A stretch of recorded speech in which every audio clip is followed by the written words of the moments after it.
Olá, meus queridos, tudo bem? Aqui é o professor Ricardo Neves. Eu já agradeço muito a sua presença aqui no meu canal no YouTube.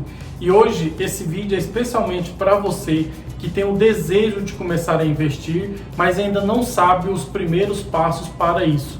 Então eu peguei e elenquei, trouxe aqui para vocês 10 passos básicos que você tem que fazer para começar os seus investimentos. Então eu te convido para ficar comigo até o final desse vídeo.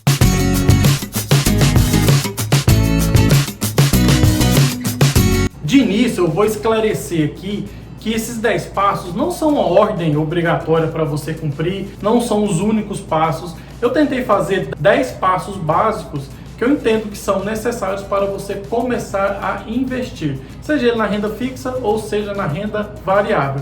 Então fica comigo nesse vídeo que no final tem um presente para você que é o 10º item. A primeira coisa, no meu ponto de vista, quando a pessoa vai começar a fazer investimentos, ela tem que ter um orçamento ou pessoal ou familiar. O que é um orçamento de uma forma simplificada? Você ter ali os seus gastos e as suas receitas, o seu salário, de forma escrita. Eu sugiro que faça no aplicativo de um celular que tem vários disponíveis na internet. Você tem que ter um controle do que você tem de receita e o que você tem de despesas. Você confrontando receita e despesa, você já vai ter uma visão mais clara do que você pode eliminar de excesso de gastos ou mesmo do valor que você pode estar investindo todos os meses. Então a primeira dica aqui é para você se organizar quanto ao que você recebe e quanto você gasta. Você tendo essa percepção de receita e de despesa, o que você ganha, o que você gasta, além de você poder investir melhor, você vai ver que vai ajudar muito na sua vida e no seu cotidiano. Então, siga essa dica, faça um orçamento. A segunda dica é o seguinte, você tem alguma dívida? Se você tiver alguma dívida, a orientação é quite essa dívida primeiro. Não faz sentido você tentar rentabilizar em investimentos, sendo que você tem uma dívida, que provavelmente o juro dessa dívida vai ser às vezes maior do que a rentabilidade que você pode conseguir. E também nessa sistemática de juro, nunca pegue empréstimo para fazer investimentos. Então a segunda dica é quite suas dívidas e não pegue empréstimos para fazer seus investimentos, tá bom? A terceira dica é sobre o seu perfil. Você tem que saber qual que é o seu perfil de investimento e isso vai estar atrelado com os seus objetivos nos investimentos. De forma sucinta, existem 3 tipos de investidores: o conservador, o moderado e o agressivo. Então a dica nesse momento aqui é você entender qual a sua exposição de risco que você está capaz de suportar. Então, por exemplo, se você colocar R$100 numa ação de uma determinada empresa, você aguenta a volatilidade dessa ação? Se ela cair para 85, por exemplo, ou se ela subir muito para 110, como vai ser sua euforia? Então a dica é você perceber qual é o seu perfil de investimento. Se vai ser conservador, se vai ser moderado ou se vai ser agressivo. Eu tenho certeza que essa dica vai te ajudar muito. Tanto é que uma das dicas aqui é abrir conta na corretora. E para você terminar de fazer o cadastro, você vai ter que fazer esse perfil de investimento. Então, você entender quais são suas percepções frente aos investimentos vai te ajudar muito. A quarta dica, eu vou pedir para que você saiba a diferença básica entre o que é renda fixa e o que é renda variável. Você tem a noção de que o risco está proporcionalmente atrelado aos retornos.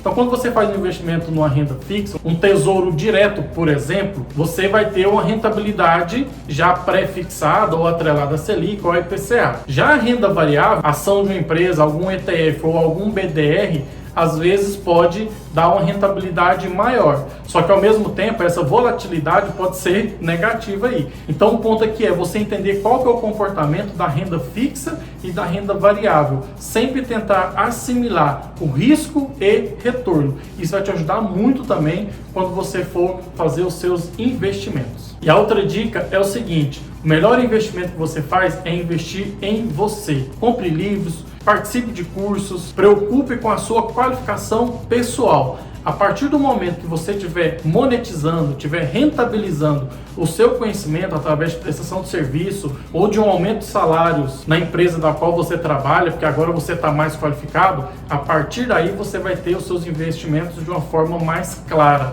Então a dica é: investir em conhecimento rende os melhores dividendos. Atrelado com a dica anterior é o seguinte: você não vai ficar rico fazendo seus investimentos. os investimentos é uma salvaguarda do seu patrimônio e uma forma de você rentabilizar e não perder valor aquisitivo da moeda ao longo do tempo. Não posso negar aqui que, eventualmente, você pode ter uma valorização muito grande, muito acima da inflação, do Ibovespa, do CDI. Óbvio que sim. Mas a ideia do investimento é que você, rentabilizando o seu conhecimento e fazendo os investimentos, você vai conseguir pegar esse patrimônio que você tem, fazer o investimento adequado e fazer com que ele rentabilize e que você não perca o poder aquisitivo do seu dinheiro. Então, pensando no longo prazo, você vai ter uma rentabilidade acumulada muito boa, sem perder o poder aquisitivo da moeda, e vai conseguir, talvez, pelo total de dinheiro que você fez nos seus investimentos, ter um dinheiro para a sua aposentadoria. Então você ter claro que o investimento em si não vai te deixar rico, é uma salvaguarda e uma forma de rentabilizar o seu patrimônio que você consegue através do seu conhecimento, seja no seu trabalho, seja no seu negócio, ou seja no seu produto que você tem, um infoproduto ou algo parecido. Daí você vai entrar na internet, ali no Google, e vai descobrir qual corretora melhor se enquadra para os seus investimentos. Temos vários exemplos de corretoras. Temos a Clear, temos a Rico, temos a XP, temos a Modal Mais. Eu sugiro que você busque inicialmente corretores que não têm custo de corretagem, que você vai poder comprar uma ação e você não vai pagar nada por isso. Então já temos opções, isso foi facilitado muito no Brasil nos últimos anos. Então você buscar uma corretora que não tenha custo de corretagem inicialmente. Depois, se você quiser buscar uma outra corretora, pelas análises que elas fazem ou outros aspectos relacionados a isso, tudo bem. Mas a dica inicial é você começar por uma corretora que não tenha custo de corretagem. E é o seguinte, antes de você iniciar nos seus investimentos em si, eu sugiro que você faça uma reserva de emergência. O que é uma reserva de emergência? Como o próprio nome diz, é um valor que você vai ter guardado, seja num CDB de liquidez diária, seja um Tesouro Selic. Aqui nessa reserva você vai estar fazendo investimento, mas você não vai estar buscando rentabilidade, você vai estar buscando liquidez. O que é liquidez?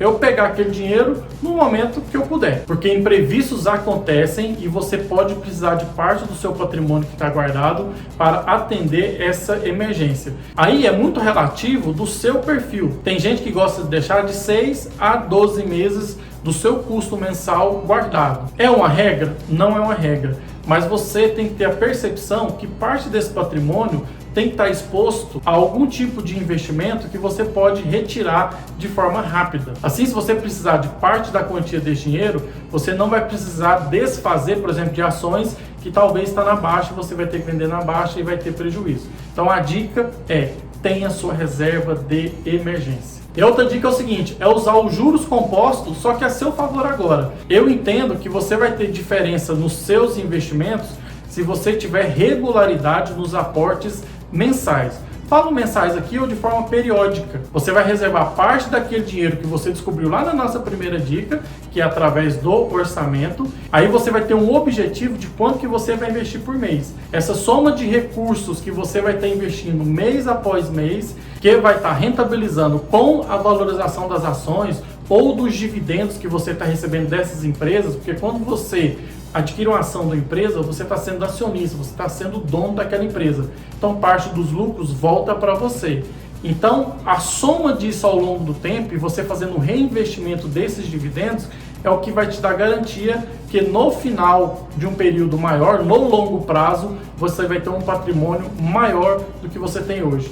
Eu gosto muito de uma frase do Thiago Reis, que ele fala o seguinte: não conheço ninguém que fez aportes mensais regulares e está arrependido disso. Então, faça seus aportes regulares de forma mensal, que ao longo do tempo, os juros compostos, somados com a valorização das empresas e com os dividendos dessas mesmas empresas, vai ser capaz de aumentar o seu patrimônio. E a última dica eu vou deixar aqui no link da descrição, é um e-book que eu fiz com a parte prática, quais são os primeiros passos ali na corretora, quando você abre o sistema, de como você faz o seu investimento, como você coloca o F lá de mercado fracionário, eu mostro as telas e tal.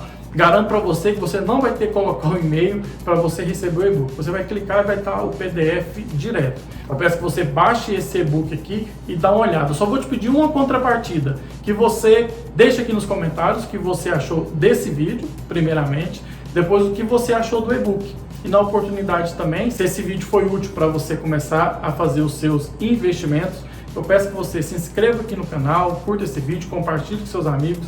Isso vai me ajudar muito a continuar aqui no YouTube falando de investimentos e também sobre contabilidade. Então fica aqui o meu abraço, até os próximos vídeos. Ricardo Neves.